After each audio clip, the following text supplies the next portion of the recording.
Jam. Toon Jam. Ladies and gentlemen, the moment you've been waiting for, the second Century Jammy Award.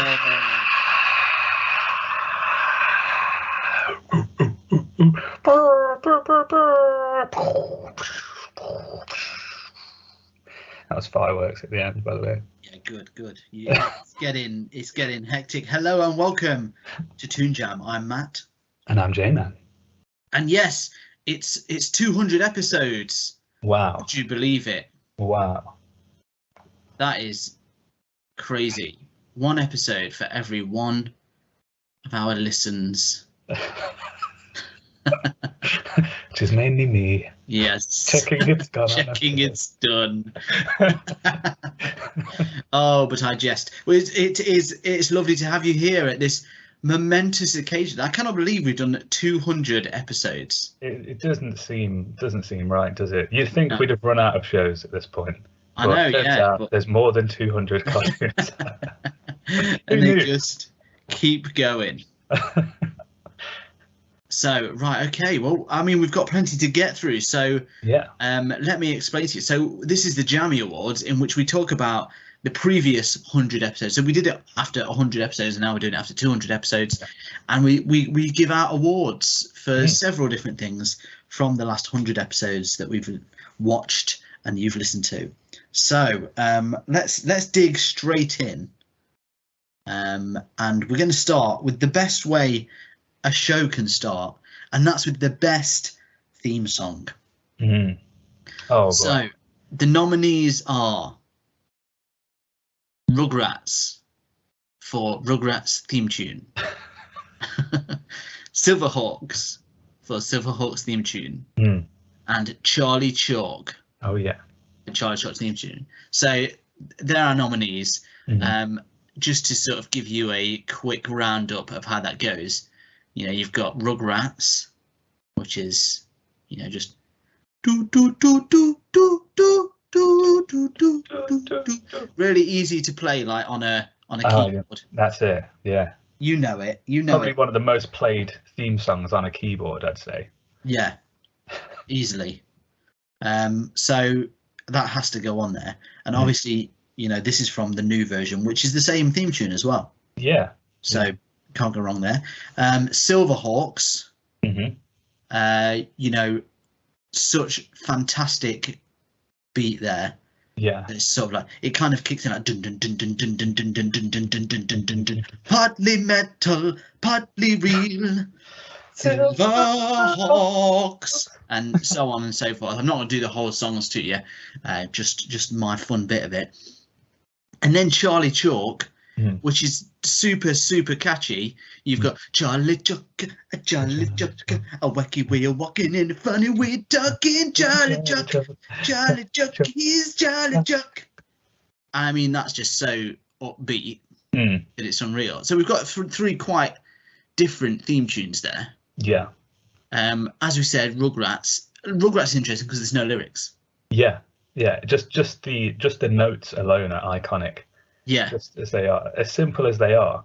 But I think with that as well, it shows the sign of a good theme tune because it sounds almost as if it's just like a kid playing with his xylophone. You know, like you could imagine Tommy Pickles invented the Rugrats theme tune. Yeah, it's like it's absolutely perfect for that show. And it still sticks in your head even though there are no words. Yeah, that's good. That's good stuff right there. That is it's top quality. Mark Mothersbaugh, I think, isn't it? Yes, yeah. I mean, you can't. Plenty of good theme tunes. Oh yeah. This is just, you know, one of the jewels in his crown. That's it. And I mean, it's just like it's like filtered down to just what a theme tune can be.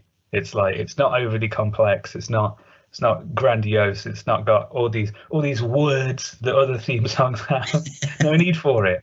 It's just filtered down to the finest sound. And it's got those cool like backing sounds that are so 90s as well. Oh yeah, just the And little obviously, weird I mean, vocals. when this show started, we were a 90s cartoon show, so you know we've got a soft spot for it. That's true. But it's all that, like ba ba Yeah.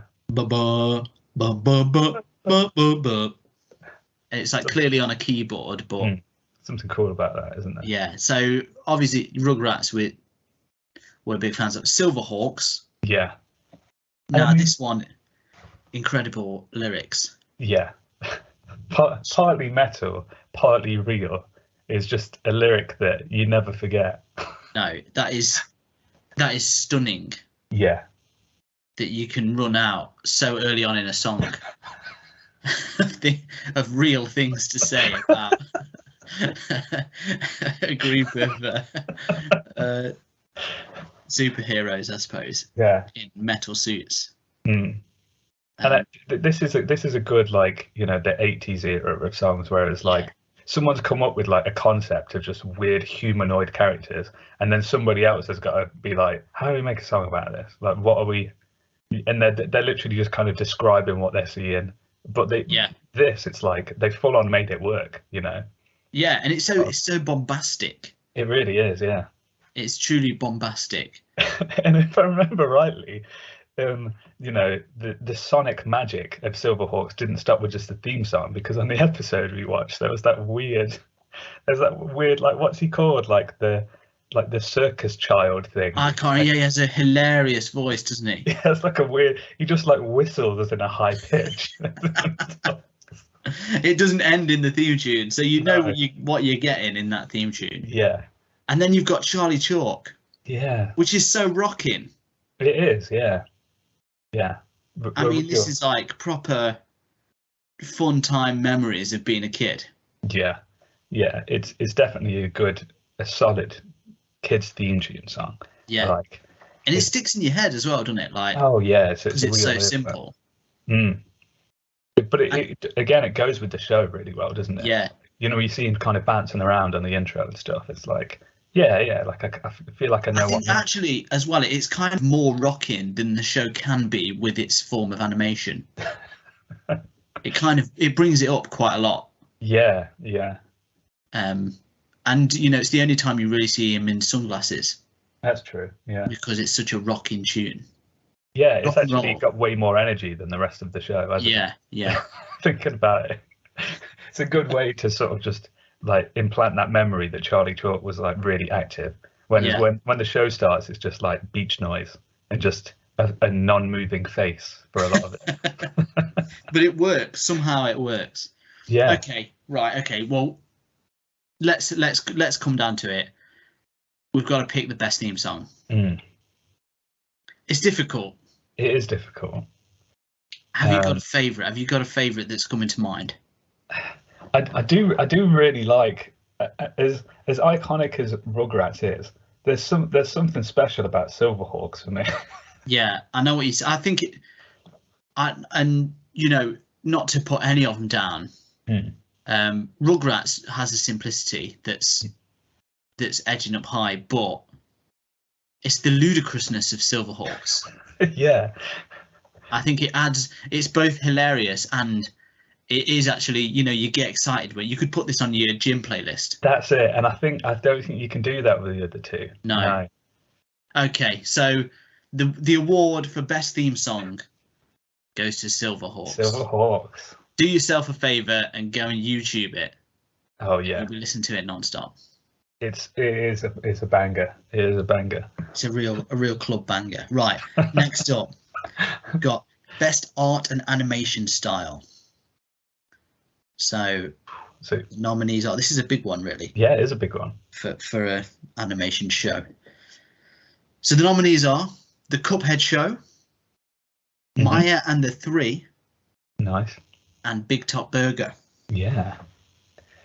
So we've got three very different shows here, really. Yeah. So starting with The Cuphead Show, this is very much like revival classic animation. Yeah. And it does it in a really good way. Which is, I mean, we've talked about this so many times on the show. the way they use animation and the way they, you know, they try to bring it back, and sometimes they miss the mark. Sometimes they slightly hit it. This completely captured it, didn't it? Oh yeah, yeah. You really get the feel. Like if you see a still of this, or if you see it in motion, if you didn't know what it was, you'd think it was an old cartoon. Like they've got it down. You know, they've really got the feel of it, from like, you know, the textures in the background and stuff to the way everybody moves, and the, you know, the rubber hose hands and stuff. And that's it. It's like not only are all the characters specifically sort of designed to create that feeling, but it is, like you say, the background stuff. There's parts where it's like claymation background. Yeah, yeah. And things like that, which, you know, all if you've watched specific like Fleischer cartoons or Disney cartoons, there'll be stuff you recognize from that in this. So if you are like a mega cartoon head, like classic animation head, this has got so much for you. Yeah. Then we've got sort of coming straight into the now, Maya and the Three, which does an amazing job of being both sort of a, you know, real Cartoon Network, Nickelodeon style animation, but bringing it into a realistic CG form. Yeah, it's a real cool. It's got like a real hybrid feel to it, hasn't it? Yeah. Like all the characters and the set pieces and everything, like they look amazing. Like it's a really nice show to look at in general. Isn't it? But the characters and stuff, like the designs of them were somehow both intricate and simplified. It's really like, it's always kind of hard to describe the way that, you know, how well they were done. And it moves really well. It's so, there's so many cool things that they did in the show, from, you know, some of the magic effects to you know, just like the places that they went to. And that the one thing specifically that I won't forget is just how often they sort of break out of the letterbox of the screen all the time, was something that I was like, that's amazing. That's really cool, especially because I thought my TV was breaking at that time. I remember. It really did. Like you like the thing is with this animation, you noticed it all the time. Yeah. And I think that's what's interesting about all of these sort of contestants or nominees. And the next one, Big Top Burger. So this is interesting because it's essentially all done on Blender, isn't it? Yeah. It's a really different type of style, because it looks it's got those 2D things. You know, you've got like the lines and stuff, like the thin lines, like it's hand drawn, but it's very much a 3D animation. You know, like when you see things in motion, you can be like, oh, is that 3D? And I like that it was blurring the lines there between the two. Yeah. But the characters do look really cool, and they're very much got an iconic look to them, haven't they? Like, yes, yeah. Everyone's got a cool style. Like everyone's faces are all kind of similar. Like Worthy, the guy that does it, like he's got a really nice and very notable style already. And it kind of shows you. It shows you exactly what you can do, like with that budget sort of thing. Yeah, and I think with a low budget at least. That's the big difference with this one as well. Is this is pretty much one guy that did this whole thing, whereas, you know, you've got studios that are making stuff that, you know, a lot of the time they're churning out something that looks very similar to something else, which we've said many times on the show. You know, with a lot of adult animation at the minute, it looks copy and pasted almost. Whereas you've got this show, and it's like you wouldn't mistake Big Top Burger for something else. No, because it looks so different. Okay, well, again, we've talked about them all. Let's pick one. I think personally, I mean, this is a tough one because they're all really good in their own special way, and like they all are worth the mention. Yeah, I think I'm sort of gravitating towards Maya and the Three. Yeah, I mean, as I think I think that and Cuphead, both the amount of work that's clearly gone into it. Oh yeah. I think Maya and Three, that in my head, I think is constantly now like the go-to for what modern animation should be like, trying to sort of, you know, that's the new benchmark, I think. And I think that's why I'm sort of going toward it, because it does it's bringing something new to the table. Mm. And you know, like Big Top Burger, an amazing accomplishment. Oh yeah. Cuphead as well, but Mario the 3 is the peak of modern animation, really, isn't it? Yeah, definitely, definitely the best show. You know, the best looking show that we've watched for a while is Mario and 3, like for a long while. Okay, so best art and animation style goes to Maya and the 3. Congratulations. There you go. Check it out. It's an excellent show. Okay, now moving on. So this one's an interesting one. We've got best concept. This is sort of like you know, the best initial idea. Yeah. So the nominees are Smiling Friends, Adventure Beast, Nice. and the first mention of David the Gnome. The first many mentions. You've been waiting for him, and he's here. Okay, so let's go through them. Smiling Friends. Yeah. Wow. What a show.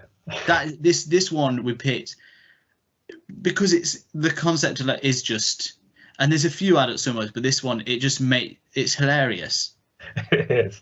It's just like people that just try to make people smile, try to make them happy. It's like the most morose show going.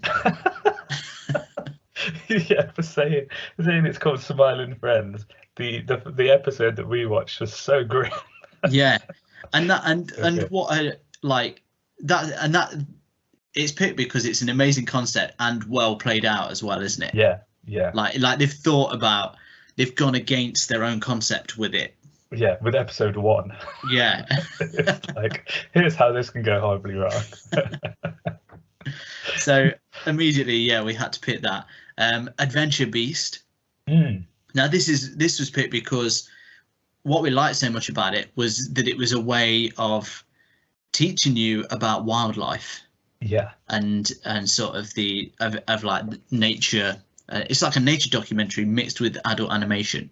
It's edutainment, I think they used to call it, didn't they? Or something. Some weird. Yeah, some strange hybrid between the two. Yeah. But it is. You don't see much like this, really. No. And if you do, it's definitely not played out in the same way. No, not at all. It's got a very unique tone, hasn't it? Adventure. Yeah. Like, because they must have. That I think that's the thing, is that the concept, like they obviously sat down and thought, like, we want to teach people about stuff, but we can't do it in the same way that everybody else has. Yeah. And that's what makes it special, isn't it? The fact that it's like you're learning like flash facts about animals and stuff, but then also someone's getting like ripped apart or something. Yeah, and it's played into a ludicrous story. Yeah, yeah. It's one of them things that you watch and you're like, oh, I wonder why no one's done this before. Or and you don't, and it kind of, even if they had done, you'd forget it because they hadn't done it this way. Yeah, yeah. It's definitely something different. And then we've got, of course, David the Gnome. Well, what more needs to be said about what more needs to be said? I mean, David the Gnome, a show about gnomes. He's a gnome vet. Yeah. And you follow his life, and he teaches you every single facet of gnome life. I mean, it's simple, but the way they've done it. Yeah, we were overwhelmed with the information, weren't we? Yeah, I mean, if you can't tell by now, this really, it overwhelmed us in so many ways. It was like going to Gnome University. Like full on sat down, and there was like a lecture of just like, what is gnomes, how are gnomes, when is gnome, like just this is like edumation right here. Did you know a gnome is the same height as 1.5 ice creams? I just didn't know that at all. No. Not until David the Gnome. Yeah. So there you go. We've got 3 excellent contestants there for best concept. Now it's a struggle because obviously whenever David the Gnome comes up, it's hard to think of anything else. Yeah. But I'm going to, because it's like the thing that's steering me away from it, believe it or not, is the fact that it was a book anyway. Yeah, that's true. So it's not necessarily an original concept, Yeah, which is not necessarily the award, but at the same time, I feel that has to come into it. yeah. The other two are pretty original. Mm. One simple yet ridiculous. Yeah. I'm actually going with sort of Adventure Beast. Yeah. Because I've never seen anything like it. It definitely, like, it's almost kind of hard to explain to people because there's nothing else out there that you can be like, well, that other show that's very similar. It's it's its own thing, isn't it? Completely. And I think, yeah, it's really fun. It's really smart the way that they've done it, and Yeah. I did enjoy learning about this stuff as well. Like, Yeah. it wasn't like I sat down to be like, oh, here we go, here's another animal thing. Like, it was such a cool way to ingest all that information in a very different, like, offbeat kind of show. So yeah, I think that's fair with Adventure Beast. Yeah. Okay then. So best overall concept goes to Adventure Beast. Get that. Fun stuff, right? Okay, moving on. Next award is the best overall message. So here we're looking at the kind of message that the show, or in some cases single animation, as you'll find out what I mean, kind of gives out to you as the audience, and to and just to the general populace, whatever your age may be, is what I'm saying. Yeah. Okay, so best overall message nominees are Owl House, Tear Along the Dotted Line, and Pink Panther Christmas. So there you go. It's our first Christmas special on there. Yeah. And spoiler alert only. Okay. So Owl House. This is obviously we did this not long ago. But this is another one that kind of surprised us, isn't it? Yeah. It really it just kind of says, it doesn't matter who you are, be who you are. It's like you'll fit in it in a way. Yeah. It felt really nice the way that they did it. The fact that it was like half overt, half covert in a way, in the fact that the as the story progressed, sort of thing, like they found their way, that it was they could be a part of something, like they weren't excluded anymore, sort of thing. And it was a really nice way of just sort of like having the character like discover something that it wasn't necessarily the place that they thought they were going to find home, I suppose, but somewhere completely different. And it was cool. I think we really sort of like went on a journey with that character in a really small space of time, didn't we? Yeah, and it just, you could tell that there's so many people that would watch that and feel some sort of comfort or place in the world, which is such a big thing, really, isn't it? Yeah. Just the way that by the time it finished, I think you did feel like, oh, maybe there is somewhere that I'd feel there in, or it had a real hopeful kind of undertone, didn't it? Yeah. Tear Along the Dotted Line. This was very much like a personal message, but of the what was it, a zero lime scale? Yeah. If you remember. But it was all about life, and just it was him dealing with death, wasn't it, essentially? Yeah.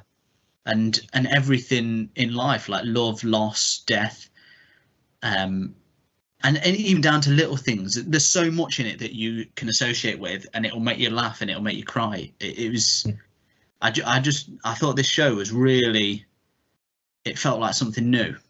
Yeah, it was. I think that the personal side of it really made it different from other things. Like you really felt like it was his perspective, his view of the world, and it was really nice to sort of go through those stages, those from the little things to the the annoyances that got out of hand, to like dealing with life-changing moments. And how you come out of the other end from that which is something that like you know some shows often like purposefully shy away from, you know, Yeah. like because it's not easy to put that down into a 20-minute animation or whatever. So yeah, like it's well played on putting all that on the line, really. Yeah, and a real like realistic approach to it. It did like you don't. It's not like telling you necessarily how to deal with it. It's just sharing with you how he dealt with it. Exactly. Which is more. It's like it's a better way of understanding yourself. Yeah, yeah. It's like here's how I did things. Like, you know, take what you will from it, sort of thing. Yeah.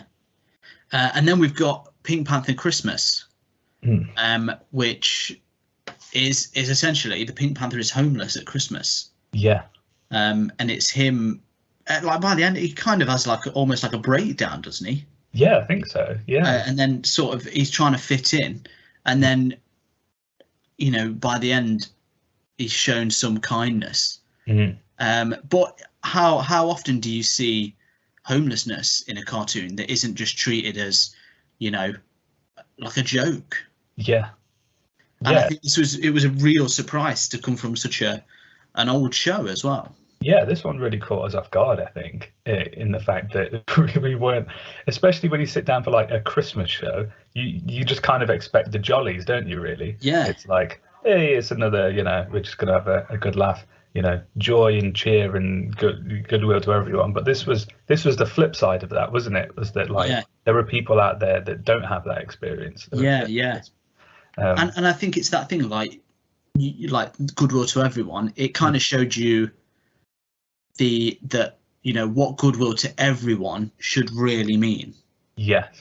Because you know you just see it as what people that are either you know or maybe someone you see in a shop or something. You know, maybe the odd nice. But this kind of showed you those people that don't fit into society. Yeah. And it was really it did like hit not a nerve, but it really hit home, didn't it? Oh yeah. The way that it did it was really, really well done. Like you couldn't help but think about that after the credits had rolled, sort of thing. Like it's a really good message and delivered in a way that like it's strange to think that it was the Pink Panther that kind of handed you that one. Yeah, and I think that kind of made it more important, didn't it? Yeah, definitely. Okay, so we've got to give out the award. Is there any that you're gravitating towards here? I think I do like Pink Panther Christmas. I think that was I think that handled things in it because it's just so different. But I do also like Tear the Dotted Line was it covered so much, you know, like it was like a whole life almost being lived out and trying to give you something from that. I think I know what you mean. I think the only thing that's drawing I'm being drawn towards Pink Panther. Simply because it's kind of it gave a voice to it was like there's not going to be many people that are homeless watching it. Do you know what I mean? Yeah, that's true. So it's giving a voice to them, to you, the way you wouldn't get that voice. I think the message, I suppose, was a bit more easier to grasp from that as well. Yeah. Whereas Tear the Dotted Line is still kind of it's still kind of a mystery almost, but it was very clear. You know, Pink Panther, like it left you with a particular feeling, didn't it, when it had ended? Yeah. And at that time of year as well, when you are, you know, you're susceptible to giving, not necessarily to the right place always. Yeah. So okay then. So best overall message, Pink Panther Christmas. Yeah. Incredible. Okay. Right, now moving on to more ridiculous awards. Or award, least likable main character. So here we go. We've got the some good suspects here. So first up, first nominee, Caillou. Caillou. You remember Caillou? Martin Mystery and Dal from Star Trek Prodigy. Okay, so Caillou. Wow. I mean, this brat. Yeah. Is exactly that. Yeah, infamous on the internet, you know, worldwide for being. Yeah, that's it. Like world-class arsehole. Nobody likes you. Yeah, he's basically a brat kid that always gets his way and is just horrible to his sister. Yeah. He's just a wretched creature, isn't he? Really. Really is. Yeah. Tiny little bold idiot. So yeah, no one likes Caillou. Martin Mystery. Just a bit of a jerk, as I remember. Yeah, he was just. I remember him just being lame. Yeah, that's and that's the worst thing about him. He's very, very lame. And I think it's probably the thing you'd least like about him is that at the time he was probably cool. Yeah. And it's almost upsetting to realise you were once lame when you were trying to be cool. Such a tryhard. And he's got like that t-shirt, that shirt on with flames, hasn't he? Oh yeah, it's just like, oh man. That says it all in one. Yeah. That's the trouble with Martin Mystery is he makes you embarrassed about yourself. Yeah. Yeah. And then Dal from Star Trek Prodigy. Yeah. I remember really struggling with this show, mainly because he was on screen most of the time.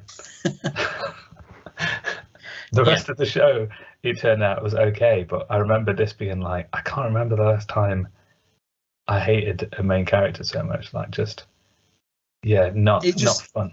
He did all the wrong things, wound you up, and visually was a bit annoying. Yeah. Which never helps. No. And it's like, imagine, like, we only watched the first episode, and it's you're queuing yourself up being like, how could anyone watch a series of this guy? You know? Like, how's he supposed to lead a team? Like, and I think it kind of was the problem, wasn't it, that he was being pegged as the leader. Yeah. When he was clear, like, failed belief. Yeah, he was a real Martin Mystery. He's a real Martin Mystery, which, to be honest, says a lot about Martin Mystery. Okay, so it's time to make the choice. I've got to be honest. I think it's a fair point to just say Caillou on this one. Yeah, I mean, we should all really like Caillou because it's like a toddler or whatever. Yeah, he's a kid. It's not his fault, but it's like not only is he, there's that, and you still don't like him. Yeah. But he sends the wrong message out. Yeah. To children. It really does. Yeah. So, yeah. Caillou. Yeah. So least likable main character goes to Caillou. Surprise, surprise. Yeah. Hey everyone. Thank you for listening. If you want to help the show keep going, you can be extra jammy by heading over to our Patreon page at patreon.com/toonjampod. Here you can get a shout out on the show or unlock bonus episodes. Ratings and reviews anywhere you listen to the podcast also really help us out. So thank you and stay jammy.